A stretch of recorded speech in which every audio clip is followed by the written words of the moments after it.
Welcome to Make It Plain from Make Plain Jesus Ministries, featuring Pastor James Bryan, where we take biblical truths in everyday situations and break them down to be as plain as possible. So, stay tuned and enjoy the broadcast. Welcome to this episode of Make It Plain. And so this is a wonderful time because we're doing a part 2 of another episode that we had started last week. And as you know, those who have listened to part 1, we had another guest that was here. It was Dr. Cheryl Hill. And I know most of you felt the energy that was exuberated through her conversation and her testimony and just giving you some real practical insights, but they're powerful insights. And so I know we left you on the edge of your chairs as we just stopped at a certain point, but yet we realized there was so much more. So we had to ask Dr. Cheryl Hill to come back again. And so this time I want to continue this conversation in which we started, and we're focusing on the good in the bad. And so we're trying to make sure that you understand that really there is a lot of good going on. There's a lot of good focus points that you should be, digesting at this time and putting to use in your life. And so where we left off was Dr. Cheryl was talking about situations where, things didn't really go well, but she made it through, and she was talking about how God used her in that way and how he taught her.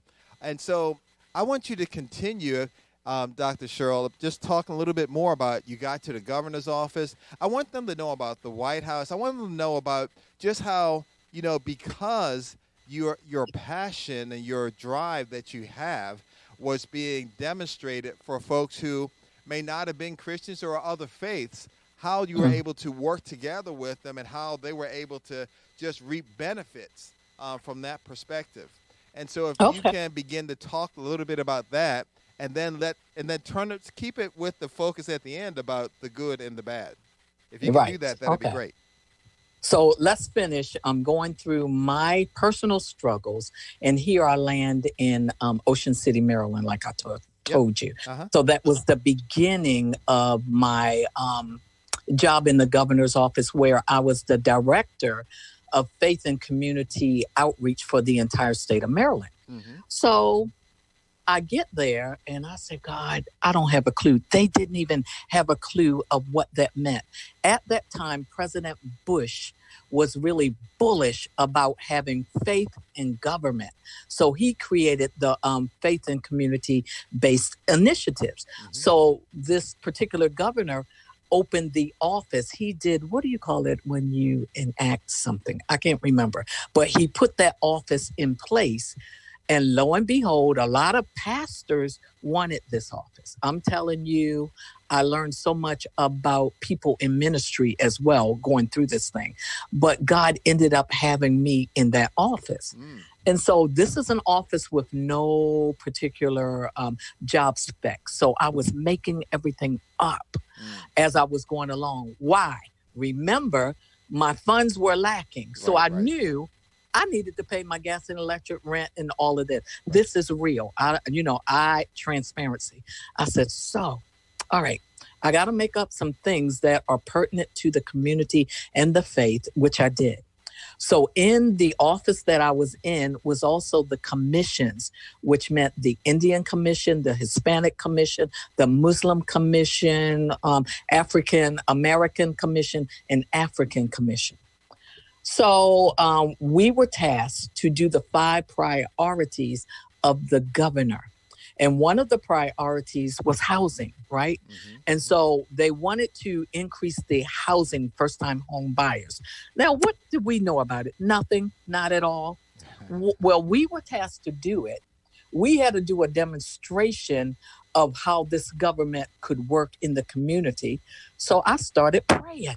Mm-hmm. So me and my partner, the guy that mentored me, I said, we're going to pray. So he and I started praying. That next thing you know, no lie.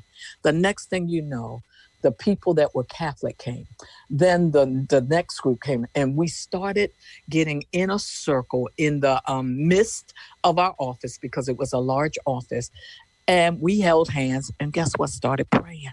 Then we started crossing over, meaning in agencies, learning about each other's tasks, what we did. And when we went to an event, we invited the other. Before it was your own agency, you did your own thing. Mm-hmm. So we did cross-cultural type of things. Good. But guess what? Everybody started getting in that circle prayer. Next thing you know, for real, in the midst of this, people were beginning to be able to buy houses. We had housing counselors, everything. Wow. The money then was flowing. Right. So in the midst of my financial struggles, what people usually do, they lay and wallow in, oh my God, I don't have $1. Oh my God, oh, this is going to come. And guess what? Eviction notices are real. Mm-hmm. Turn off notices, they are real. Mm-hmm. But in the midst, do you sit and wait for that notice to overtake you? Right. So I think I'm talking to some people. You don't let a piece of paper dictate your purpose. You can't. Right, otherwise, you will sit and be overtaken and run over, sink into depression, go drinking, drugging, whatever it is that you might turn over to, all because a piece of paper back then, now it's electronic, back then greeted you at your mailbox, right? So in the midst of all of my drama going on, I still had to do my job in the governor's office. I still had to minister, and I was still being creative. Right. So we are all praying in the midst of this, Catholic, Muslim, Christian, Jewish too, Jewish. Next thing you know, the housing demographics rose 17%. Wow. I'll never forget it. They wrote about it in the paper.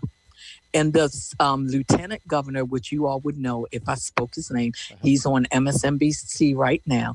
He came to the office. He said, I had to come from Annapolis to find out what is going on here. How are you all doing this? Right. So my friend, he wanted to go, well, it was this. I looked at him. I said, say, what did you just say?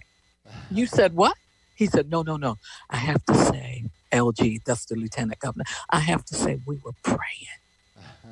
And then everybody agreed. We prayed and stuff started happening. Everybody saw God move in this instance, right? You talked about how we don't just take our gifts to a place and just use the gifts, but we use the gifts in strategic ways, meaning with the wisdom and knowledge that we know, how do we always go back to added value? How do we add the value? Yeah. How did I do it in the midst of my turmoil? In half of my brain was going through, okay, I might be getting evicted, turn off notice. I did have one turn off. I'm like, God, how does this work? You told me I'm wealthy. Right. It doesn't look wealthy here, God. Right. And so you said, well, how do we get the good out of the bad? Mm-hmm. Even while this is going on, I told you the key is to keep speaking. Right. Yeah. That's good. And that's good. So now, you've had opportunities, as you've mentioned, to be in these prime places and situations.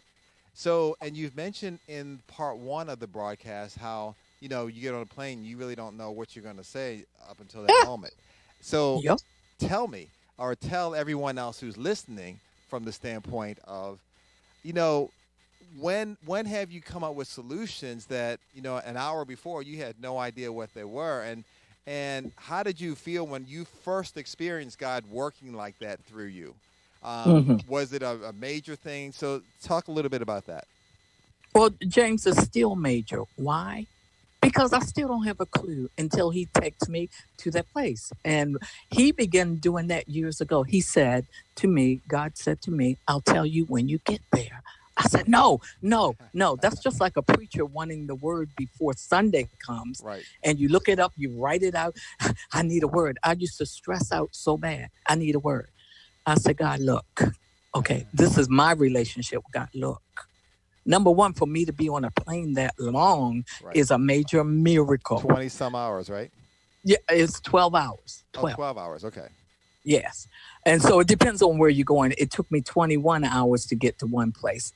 Maddening. But anyway, get on this plane. He said, go here. Every time I went here and ended up there, he would tell me, again, no college, no business degree, none of that. I get off the plane. This particular time, I'll talk about one time.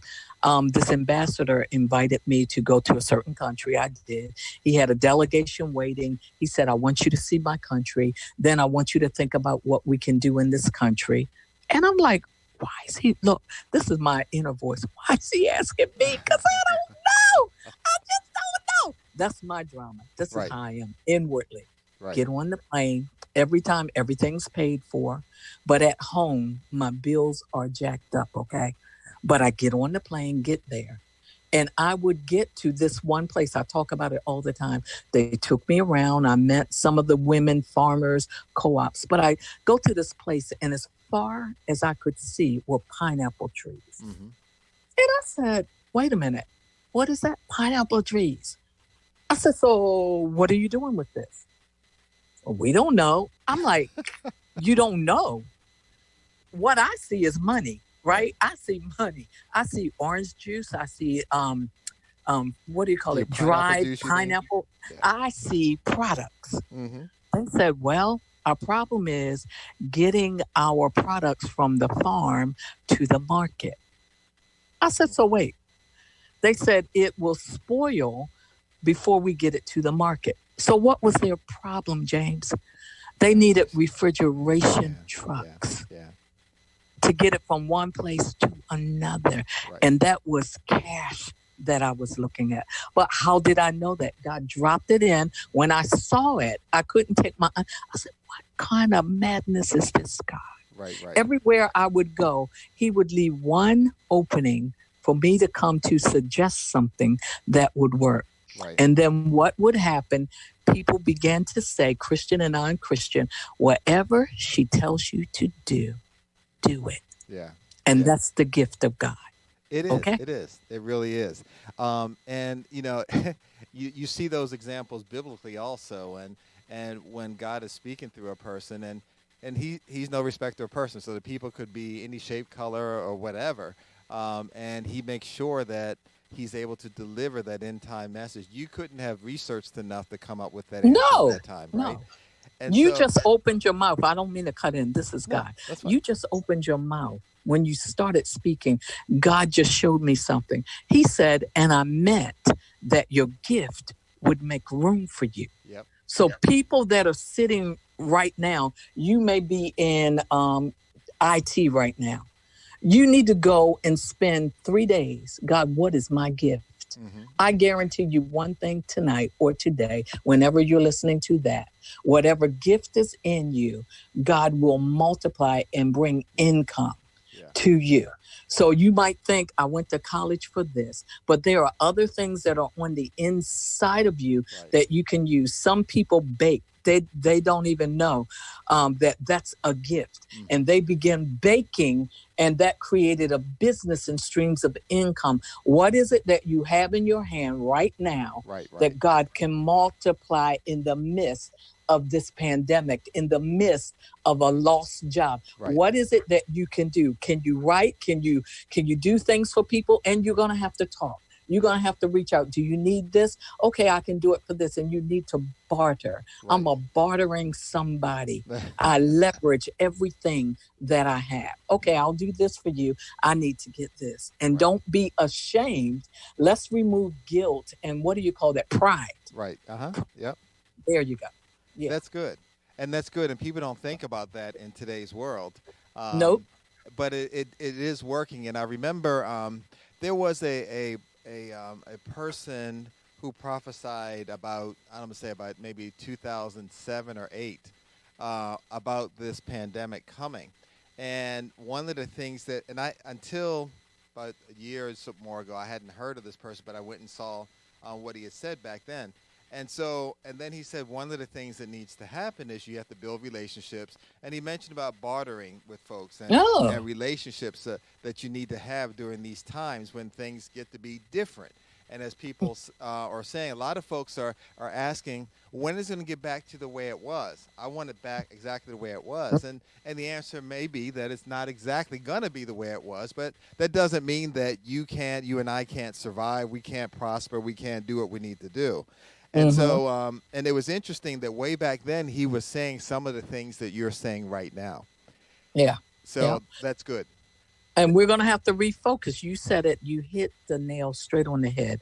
It's not good. Listen, I'm going to tell everybody it's not going to be the same. It just is not. Why? Because we've been forced into change. Right. This is a force into a change.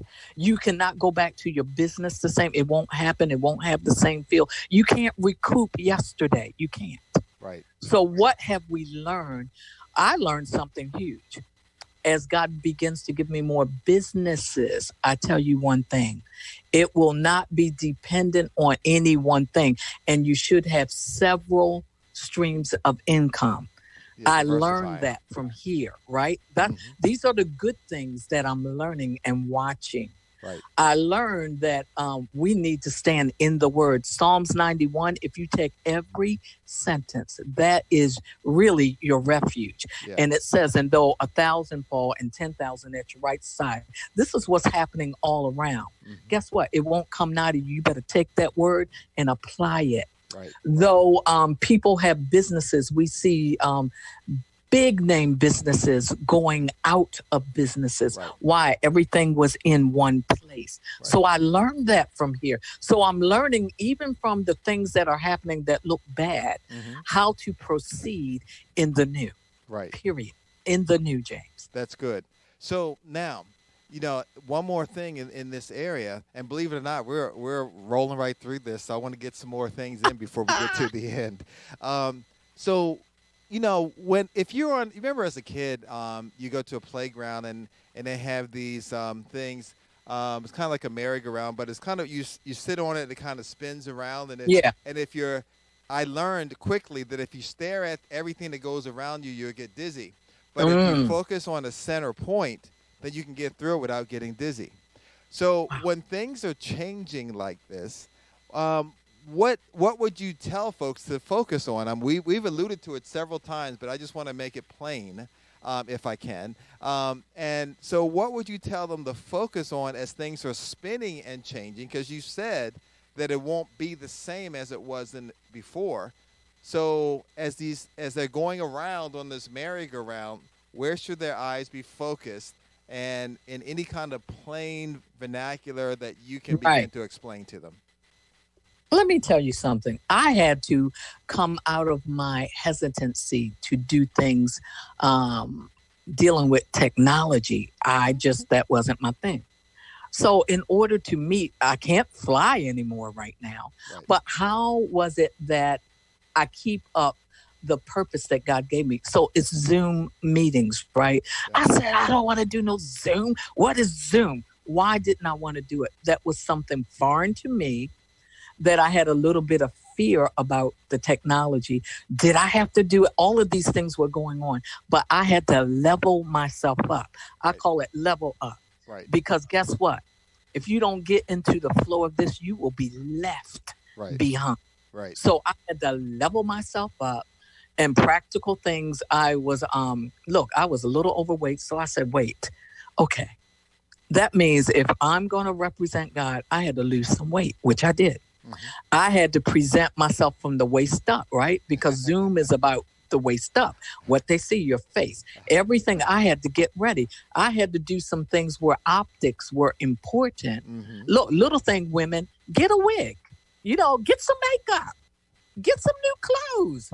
From the waist up, I had to do all of those things, 2 months worth of work, so that I could level up to do Zooms, James, to talk to people continuously around the world. And as a matter of fact, I'll let you know this. Yesterday, I got a call from a friend. He said, I want you to speak to a friend of mine. Guess what? She is the first lady. Well, she is the wife of the vice president of a certain country. I said, what? I forgot that I had sent an audio tape maybe 6 months or more concerning her to my friend. I didn't know he sent it to her. Oh. She listened to the tape and said, can I meet her myself? How are we meeting? Did I have to fly? No. Through WhatsApp, and we will be doing what? Zoom meetings, okay? Right. This happened yesterday.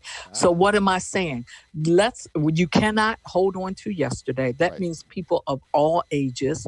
We can't go see our grandparents right now. We can't do a lot of things, but technology is what we have to level up in right now and put all of our fears behind. If you need help, call for help, but level yourself up to what is available for us right now to communicate and to prosper. And so that's really good because there are folks that are very much into technology, so much so that they can't live. When I say, what if you were on an island without technology for a weekend? And they said they can't handle it. They wouldn't be able to handle it. Then you have others who don't want to come anywhere near it with a 10-foot pole. Right. So, but right now in this way in which we're living, you're going to have to know that that's part of life, and you have to make sure that you are using it to accentuate or even illuminate the gifts that you have so it can be used. One of the things that was said, and Dr. Cheryl said it, and we've talked about it a few times, is, people that are around. So one of the key things that folks have to remember, you may be going through some things, but if you're going to sulk and focus only on your issues, you're missing what God has intended for you as far as touching folks and impacting other folks that are around you. And while you're focused on those other things, everything else begins to work. You don't understand it, but it kind of does. And so I don't know if there's anything else in that statement that I just made about focusing on those that are around you, like you talked about in your situation, Dr. Cheryl, that you want to accentuate a little bit more before we start winding down, because we are getting closer to the end. Okay. And so it's a biblical principle, giving out of your need.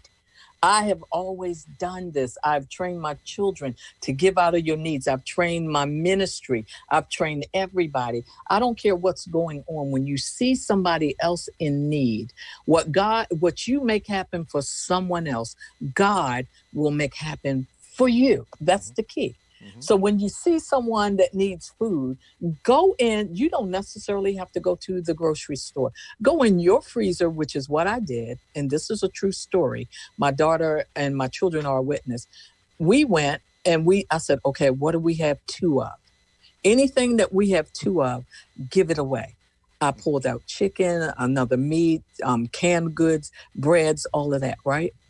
We packed this up. Then I called my friends. I taught them. I said, look, about a blessing. Listen, this person needs this. Do you want to get in on this blessing? They said, yeah, I want to get in on the blessing. I will go in my refrigerator, and we loaded up the car and took it to this family.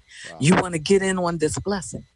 Let me tell you for real what happened. We take it to the family, and I'm a person that I don't want, nobody said, oh, thank you. No, it's not me. It's really not me. And I will drop it. Oh, I got somewhere to go. Here, take this. And I'll leave. Why? I don't want any glory coming to me. I'll leave. I tell you no lie. I went in the refrigerator and the freezer.